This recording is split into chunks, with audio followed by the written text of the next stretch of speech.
Allô Internet! Aujourd'hui, j'arrive avec une nouvelle vidéo, une nouvelle histoire qui, j'ai lu ça, j'étais comme, ok, c'est weird. Puis tout de suite, ça me fait penser à la disparition de Holly Clark, en fait la mort irrésolue de Holly Clark, parce qu'on l'a retrouvée décédée malheureusement. Et c'est weird parce que c'est la même histoire qui... Mais en fait, ça a eu lieu avant la mort et disparition de Holly Clark, ça a eu lieu avant. C'est la même histoire, c'est la même histoire. En plus, les deux filles se ressemblent un peu. Fait que je voulais vraiment vous en parler aujourd'hui. C'est pas une histoire qui est très longue, mais elle est très mystérieuse. Fait que lançons-nous dans cette affaire. Avant de me lancer dans la vidéo, j'aimerais remercier notre fantastique sponsor qui me permet de faire des vidéos de true crime sans me censurer, qui n'est nul autre que NordVPN. On peut définitivement dire que depuis la pandémie, on a augmenté notre utilisation de l'Internet, que ce soit pour regarder des séries télé, pour le travail à la maison, pour le shopping, magasinage en ligne, on utilise Internet pour tout. C'est pourquoi c'est vraiment important de se protéger et de ne pas prendre des risques inutiles. C'est là où NordVPN entre en jeu. NordVPN, c'est un logiciel qui va te permettre de protéger ton Internet, mais surtout tes données personnelles. Et ça, je pense que c'est essentiel pour une bonne utilisation de l'Internet. NordVPN, c'est une plateforme qui est super user-friendly, c'est facile à utiliser et c'est pas cher. Ça fait presque 3 ans que je l'utilise et je suis toujours aussi satisfaite qu'au premier jour. Donc aujourd'hui, j'ai une promotion pour vous. C'est pour un temps limité. Si vous utilisez mon code promo Victoria, vous obtiendrez 73% de rabais plus 4 mois supplémentaires gratuits, ce qui vous revient environ à 2,70 € par mois. Profitez-en pendant que ça passe. Vous avez juste à cliquer sur le lien dans la barre d'infos et sans plus attendre, lançons-nous dans la vidéo. This is not a test.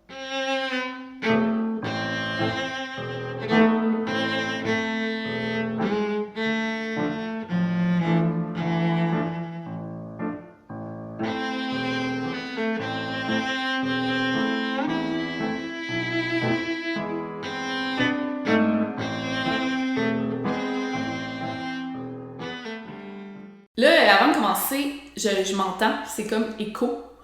Ça fait chier en temps parce que c'est comme le bureau où je voulais filmer. Là, je me rends compte que je suis en train d'avoir le même problème qu'au Mexique parce que la moitié des murs sont en béton.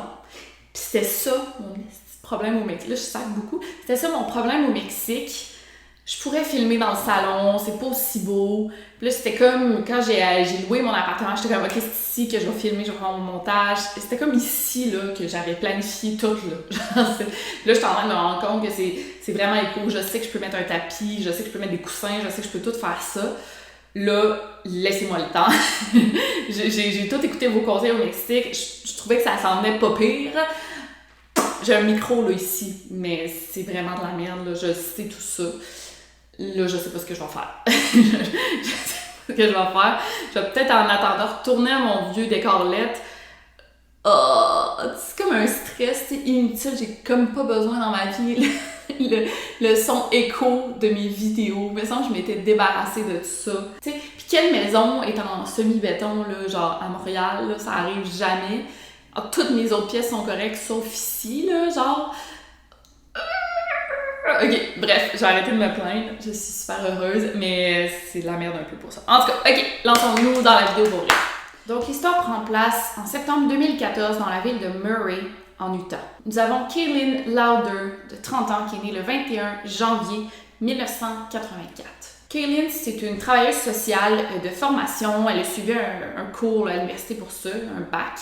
Mais depuis quelques temps, là, ça fait quand même un petit bout de temps qu'elle ne trouve pas d'emploi. Donc, ça fait presque plus d'1 an qu'elle est sur le chômage. Heureusement, ça ne semble pas trop affecter son moral. Elle garde espoir. Mais les opinions sont assez contradictoires sur l'état de santé mentale de Kaylin. En fait, son père dit qu'elle est un petit peu déprimée par rapport à son manque d'emploi. Un petit peu déprimée, là, mais genre on est vraiment loin de la dépression. Et sa mère dit que pas du tout, elle travaille toujours sur son CV, elle applique sur plusieurs emplois, mais que ça affecte pas du tout son moral, elle est super de bonne humeur.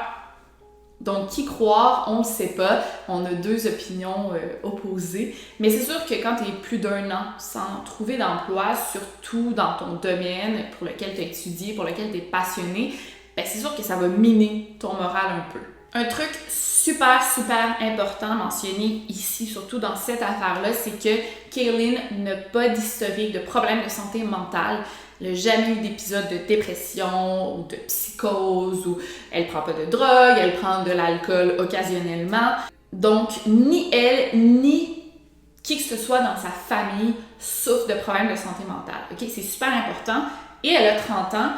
Et normalement, c'est rare que ça se développe à l'âge de 30 ans quand, mettons de la schizophrénie, bipolarité, autres troubles de santé mentale. C'est rare. On dit pas que ça peut pas arriver, mais c'est plutôt rare. Donc, tout a commencé le 27 septembre 2014. Kaylin s'est réveillée comme à tous les jours. Rien d'étrange à déclarer. Elle a travaillé un petit peu sur son CV et elle a amené son chien prendre une marche. Jusque-là, tout va bien, mais c'est après que ça s'est très vite gâté. À 8h18 du matin, Kaylin fait un appel au 911, un appel à la police qui est extrêmement inquiétant. Elle appelle pour dire qu'il y a des intrus dans sa maison et Kaylin a l'air vraiment paniquée. Je vais vous faire entendre l'appel, puis là, armez-vous de patience. En fait, je vais le mettre au complet, puis je trouve ça important de le mettre au complet. Je pense qu'il dure 3-4 minutes. Ceux qui m'écoutent en podcast, hey, je vous salue jamais, hein?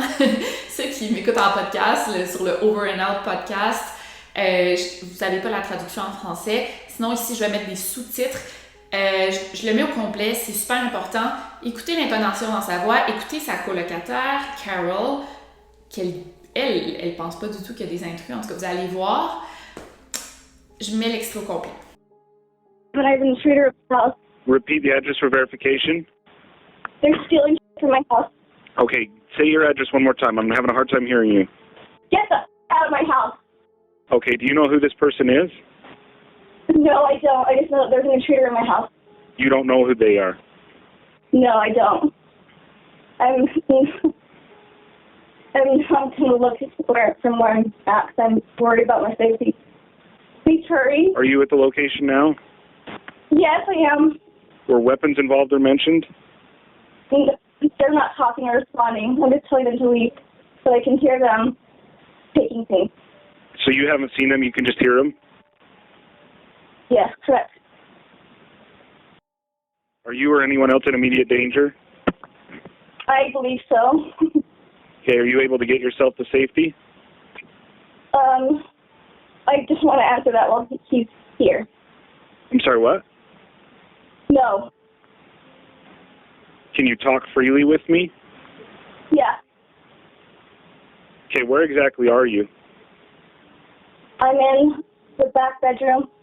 Can I Where did knock the your suspect door? enter the building? There's only one door. Get out of my house. Is there anyone else in the building who belongs there? Yes, there's 6 apartments. Okay, is there anybody else in your apartment that should be there? I believe she is here. I have a roommate Where is she at? next door to me. Can you still hear them? Yes, Where does it sound like they're at? the front room near the entrance. It's a small place. Shut up. Are they saying anything? Yeah, I heard someone say, hey, go in there, so there's obviously 2 of them. Hey, Carol, lock the door. There's something going on there. Come here.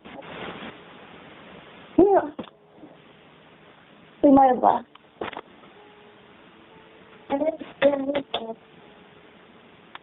Okay, what's going on now? They've left now? Yeah, so I'm just going to look and see if anything's been taken. Someone opened the door, and I heard them come in. Don't do that, Carol. The door's still locked. It's impossible. They must have a key or something. Because when I took the dog out, I heard people talking. And there was people last night, like, sitting outside the window. And so they, like, were scoping us out or something. Why is the door still locked? Well, I can't explain that, but I heard, like, two people talking. Avez-vous remarqué à quel point on a une contradiction entre la colocataire qui habite là, qui dit « ben non, il n'y a personne », et Kaylin qui semble persuadée qu'il y a des gens dans son appartement. Elle semble aussi confuse, elle n'est pas sûre d'où elle habite, elle dit des choses qu'on comprend pas trop qu'est-ce qui se passe. Quand la police se présente sur les lieux, il n'y a pas de signe d'entrée par effraction, ni de cambriolage, donc on a tendance à croire qu'effectivement, il n'y a personne qui est entré dans l'appartement. D'ailleurs, sa roomie, sa coloc, Carole, dit non, il n'y a personne qui est entré dans l'appartement. Donc, on a la confirmation qu'il n'y a personne qui est entré.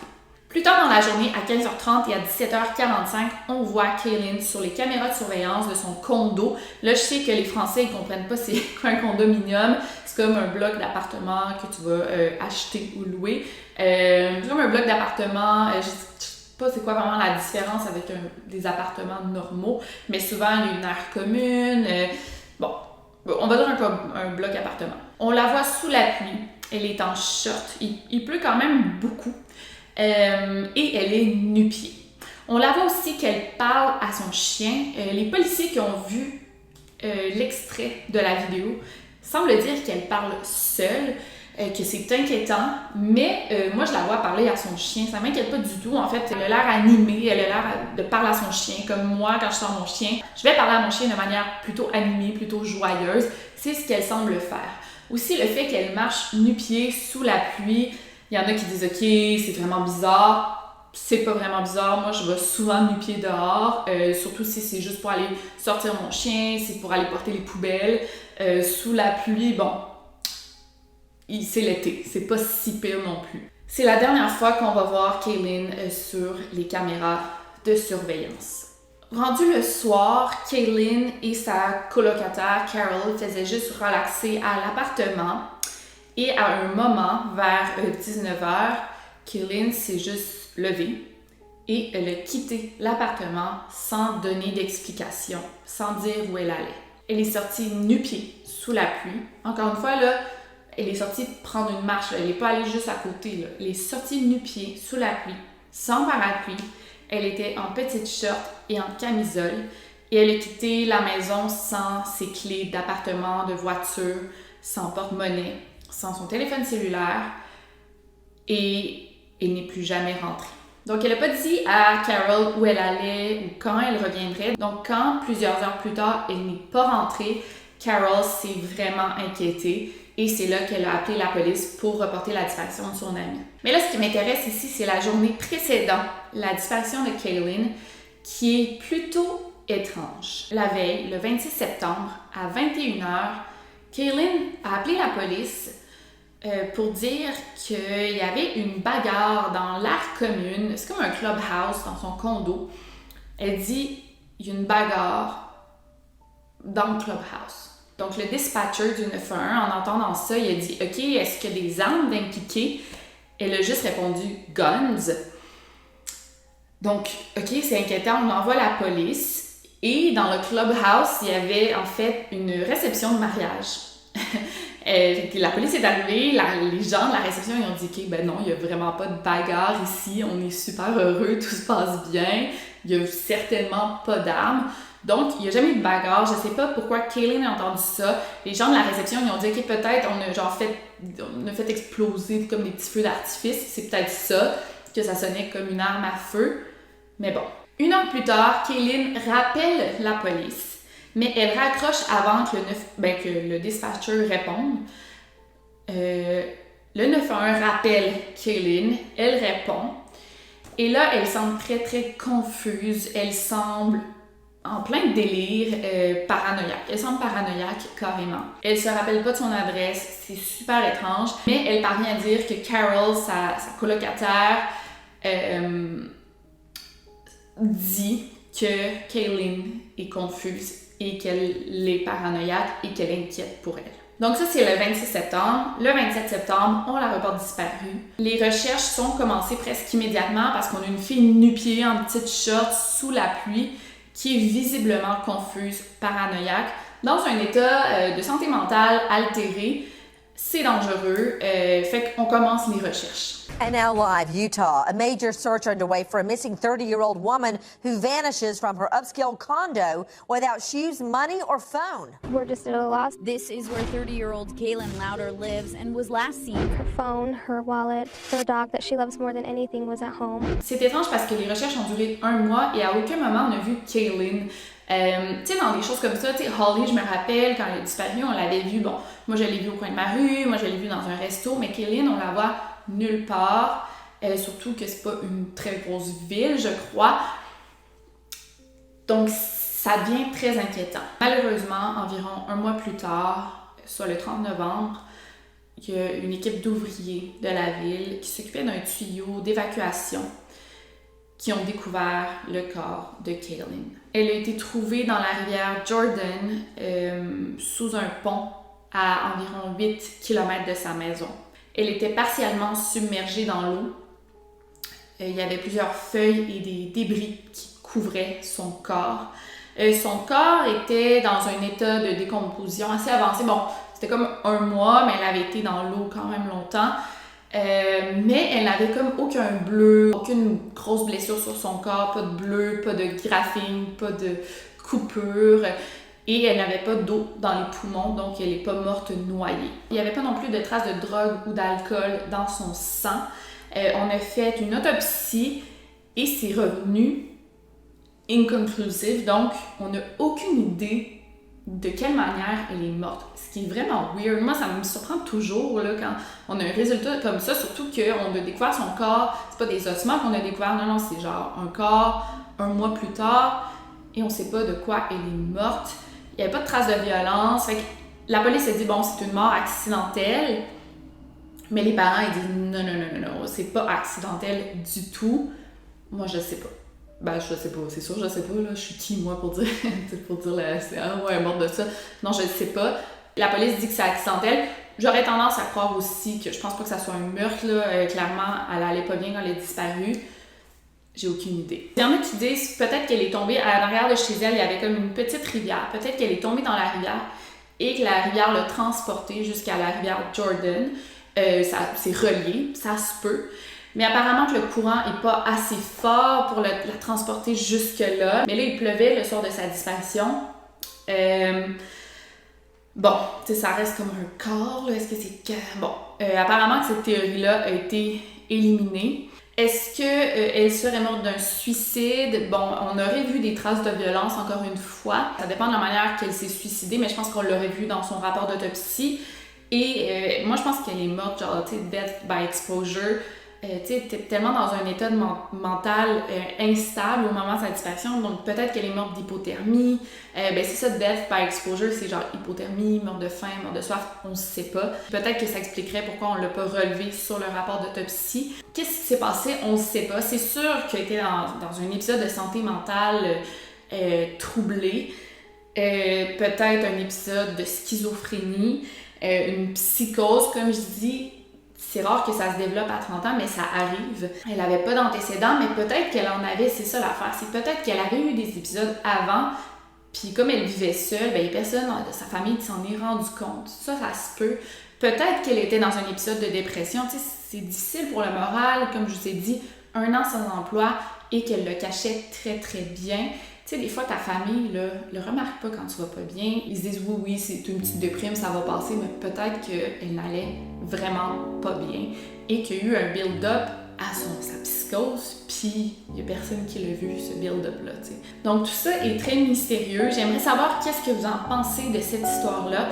Si vous avez une autre théorie, j'aimerais bien l'entendre. Et peut-être aussi, tu sais, là, je dis, ça se peut que ça soit pas un meurtre, mais peut-être que c'en est un. Peut-être que, justement, elle était tellement vulnérable que des gens qui ont abusé de sa vulnérabilité et que c'est un meurtre, en effet, puis que la police a juste dit, c'est un accident, puis qu'ils n'ont pas essayé d'aller au fond des choses.